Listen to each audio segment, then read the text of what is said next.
তাহলে আচ্ছা ভাই, আলোচনা শুনি আমরা। আমি আলোচনা করতেছিলাম তাকওয়া সম্পর্কে। তাকওয়ার অর্থ না, কোরআন শরীফে ভয়ের অর্থ তিনটা শব্দ আছে, খাউফুন, খাশিয়াতুন, তাকওয়াতুন। খাউফুনের অর্থ বললাম, যেটা মানুষকে আরেকজন মানুষকে ভয় দেখায়।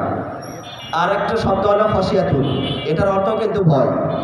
এই ভয়ের অর্থ হলো আমরা অতীতের অনেক গুনাহের কাজ করেছি, এই গুনাহেরকে আল্লাহ তাআলার কাছে যেন আমরা ক্ষমা চাই, অতীতের গুনাহ যেন আল্লাহ তাআলা মাফ করে দেয়, এই একটা ভয়। এই ভয়কে বলা হয় খাশিয়াতুন। আরেকটা অর্থ আরবি শব্দ হলো তাকওয়া, আজকের যে আলোচনার বিষয়, এটাকে বলা হয় তাকওয়া। এ তাকওয়ার অর্থ হলো বর্তমান থেকে ভবিষ্যৎ পর্যন্ত আমরা কোনো গুনাহের কাজ ইচ্ছাকৃতভাবে করব না, এটাকে বলা হয় তাকওয়া। ঠিক আছে? তো এই তাকওয়া অর্জন হবে রমজান মাসে, লাআল্লাকুম তাত্তাকুন। তো মুত্তাকিনদের জন্যই তাকওয়া। তো মুত্তাকিনরা কারা? মুত্তাকিনরা কারা? আমরা তাদেরকে কিভাবে চিনব যে এরা মুত্তাকিন? এটা কি আমাদের প্রশ্ন জাগে না? অবশ্যই জাগে, যে মুত্তাকিনরা কারা। তো মুত্তাকিনদেরকে চিনতে হলে এই কোরআন শরীফে যেতে হবে। কোথায়? এই কোরআন শরীফে যেতে হবে। এই কোরআন শরীফে না থাকলে হাদিসে থাকবে, থাকবে তো তাও নাকি? তো আমি আপনাদের সামনে যে আয়াতটা তেলাওয়াত করেছি, এই আয়াতের ভেতরে তার পরিচয় দিয়েছে যে মুত্তাকিনরা কারা।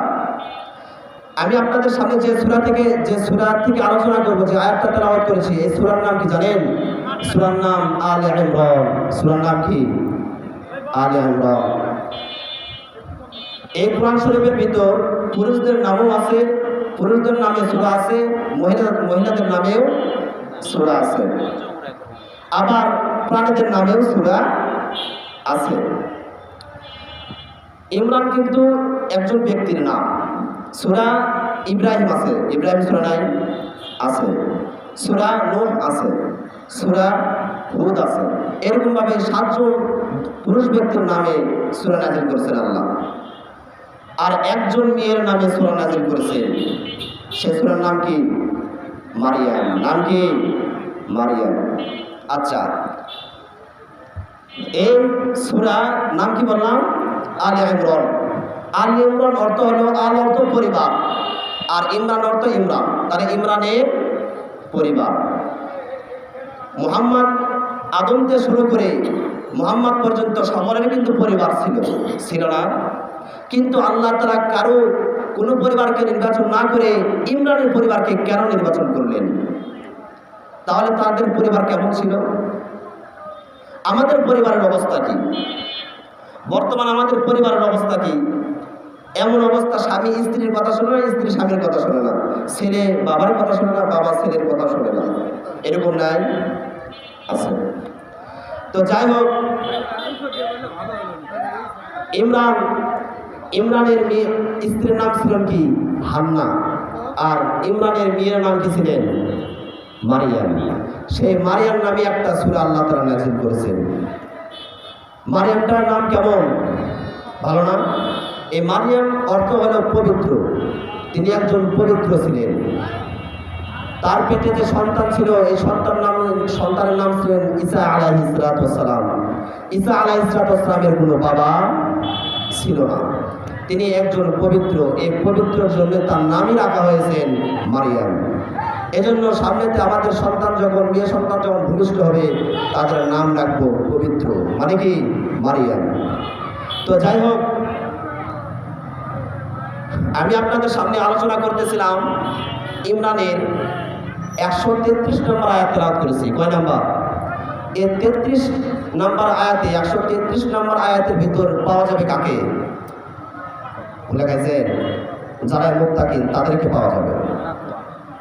তাকওয়া অর্জন কারাই করছে, আর মুত্তাকিনরা কারা, তাদেরকে চেনা যাবে কিভাবে? এই আয়াতের মাধ্যমে।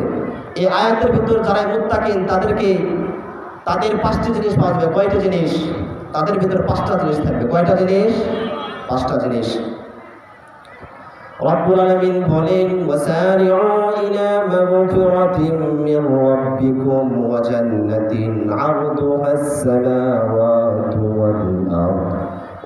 উইদ্দাত লিল মুত্তাকিন।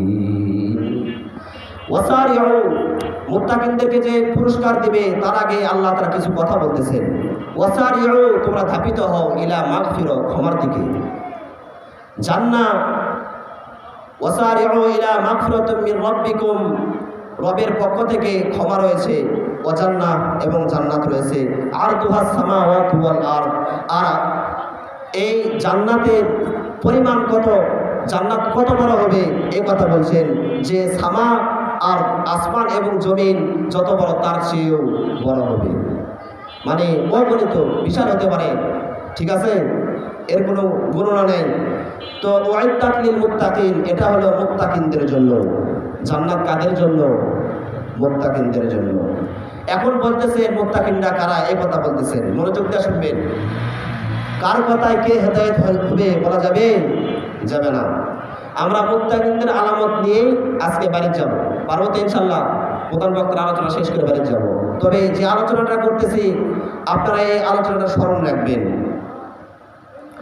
এক নাম্বার আলামত হলো যে মুত্তাকিন, তার আলামত হলো আল্লাযীনা ইউনফিকুনা ফিস সাররা'i ওয়াদ দাররা'i ওয়াল কাযিমিনাল গায়যা ওয়াল আফিনা 'আনিন নাস ওয়াল্লাহু ইউহিব্বুল মুহসিনিন।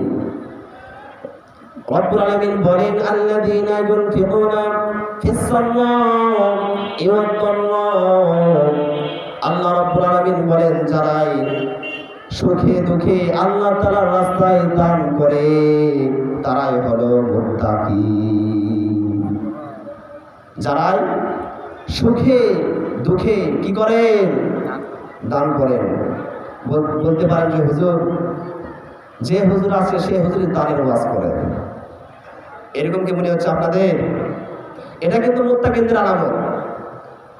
দানের আলোচনা চলে আসছে যে মুত্তাকিনরা কারা। আপনি এটা মনে করবেন না যে হুজুর দানের ওয়াজ করতেছে। তো এক নাম্বার আলামত হলো যারা মুত্তাকিন তারা কি করবে? দান করবে। সাধারণত যারা সুখে থাকে তারা কিন্তু দান করে, অল্প হোক আর বেশি হোক কিন্তু তারা দান করে। কিন্তু যারা দুঃখে থাকে তারা দান করতে চায় না। রাসূলুল্লাহ সাল্লাল্লাহু আলাইহি সাল্লামের জামানায় একজন গরিব ব্যক্তি ছিলেন। ঠিক আছে, গরিব ব্যক্তি। মদিনা শহরে সবচাইতে যে গরিব ব্যক্তি ছিলেন তার নাম হলো বেলাল।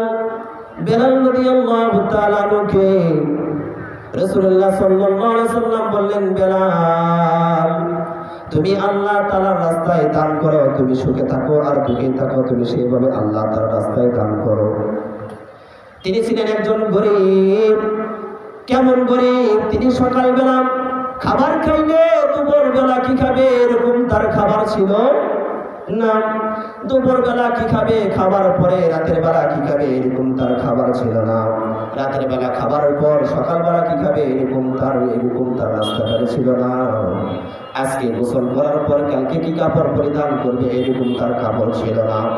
সে আত্মীয় স্বজনের বাড়িতে যাবে, জামাই শ্বশুর বাড়িতে যাবে, ভাগনা খালুর বাড়িতে খালার বাড়িতে যাবে, এরকম একজন জামাই শ্বশুর বাড়িতে যাওয়ার জন্য এক সেট কাপড় রাখেন, আত্মীয় স্বজনের বাড়িতে যাওয়ার জন্য একজন কাপড় রাখেন, গার্লফ্রেন্ডের সাথে দেখা করার জন্য বয়ফ্রেন্ডের সাথে দেখা করার জন্য আপনারা কাপড় রাখেন।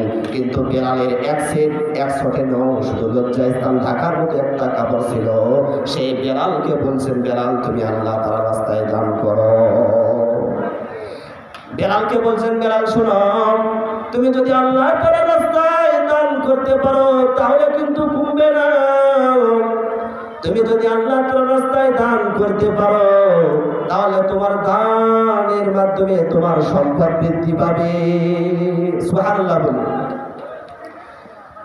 এজন্য আমাদেরকে দান করা লাগবে। দান করলে আমাদের উপকার কি? দুনিয়াতে উপকার কি?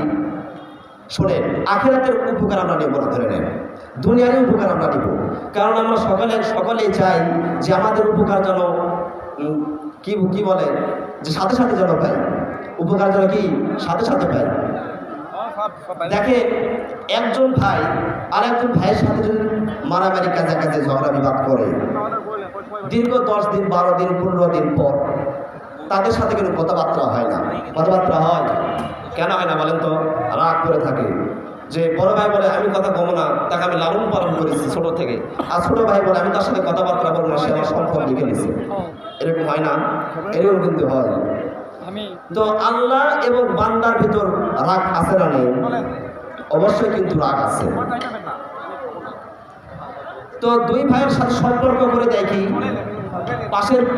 পার্শ্ববর্তী গ্রামের একজন ব্যক্তি তাদের দুই ভাইকে একত্রিত করে দেয়, তাই না? দুই ভাই কিন্তু সহজে একত্রিত হবে না, কিন্তু পাশের আরেকজন বা পার্শ্ববর্তী গ্রামের একজন ব্যক্তি তাদেরকে দুইজনকে একত্রিত করবেন, মহব্বতের সৃষ্টি করে দেবেন। তো আল্লাহ এবং বান্দার ভিতর আল্লাহ তো অবশ্যই রাগ আছে, কারণ বর্তমান আমরা এমন একটা অবস্থায় যে আল্লাহ তার হুকুম মানেই না, সুন্নত মানেই না, নফল দূরেই থাকতো, ঠিক কিনা? 5 ওয়াক্ত নামাজ 1 ওয়াক্ত পড়ি, শুধু জোহর বা আসর। 5 ওয়াক্ত নামাজ পড়ি না, 4 ওয়াক্ত পড়ি, ফজর পড়ি না, তাহলে আল্লাহ তাআলা আমাদের উপর রাগ করে নেন? অবশ্যই কিন্তু রাগ করে আছে। তো বান্দা এবং আল্লাহ তাআলার এই রাগকে কিভাবে মহব্বত সৃষ্টি করে দেবে? এটা তো জিবরাইলও আসবে না, ইসরাফিলও আসবে না, কোনো ফেরেশতাও আসবে না। তো আল্লাহ এবং বান্দার ভিতর ভালোবাসা কিভাবে সৃষ্টি করবে? প্রশ্ন হয় না? এর উত্তর হলো দানের মাধ্যমে। কার মাধ্যমে? আপনি যদি দান করেন, এ দান করলে আল্লাহ তাআলার রাগ কমে যায়। বুঝতে পারছেন? তাহলে যার কাছে আমরা চাই, যার কাছে আমরা চাবো, যার কাছে আমরা যাবো, তাই যদি রাগ হয়ে থাকে, তাহলে বলেন তো আমরা কি শান্তিতে থাকতে পারবো? পারবো না। এজন্য আল্লাহ তাআলার রাগকে দমন করার জন্য আমরা দান করব। 1 নাম্বার, আমরা এই দানটা কখন করব?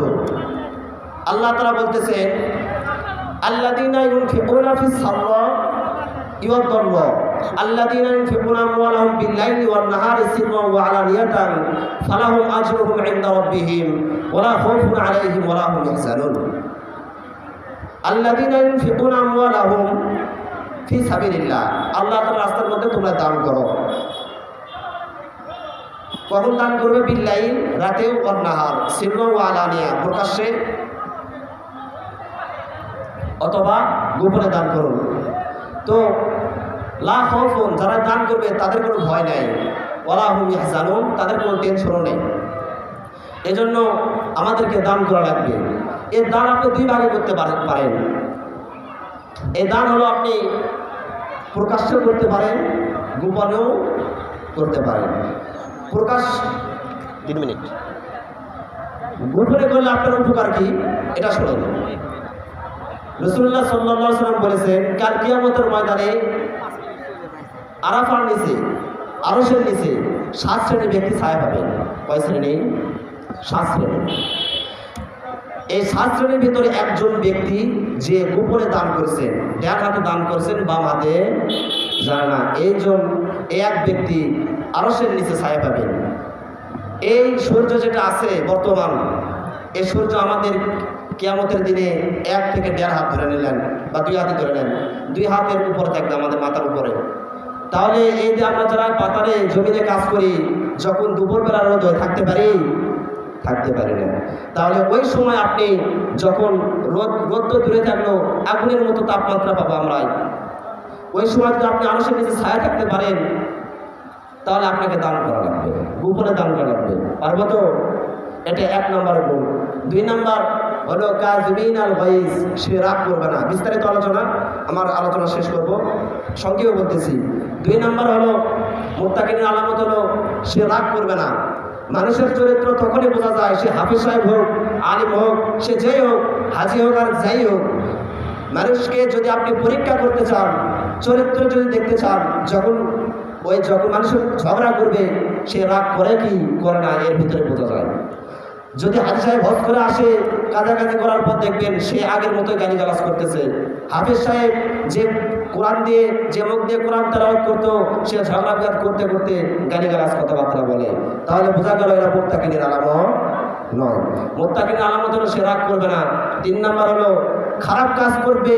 বান্দা খারাপ কাজ করা এটা একটা স্বাভাবিক, ইচ্ছাকৃত না, অনিচ্ছাকৃত হবে।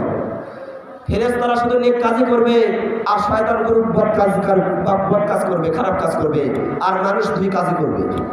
ঠিক আছে? তো মানুষ মানুষ খারাপ কাজ করতে পারে, এই জন্য আল্লাহ তাআলার নিকটে চাইতে হবে। এটা 3 নম্বর আলামত। আযান দিতেছে, আমি আলোচনা শেষ করতেছি। আমার জন্য সকলে দোয়া করবেন। ওয়া আখিরু দাওয়ানা আলহামদুলিল্লাহি রাব্বিল আলামিন। আসসালামু আলাইকুম ওয়া রাহমাতুল্লাহ।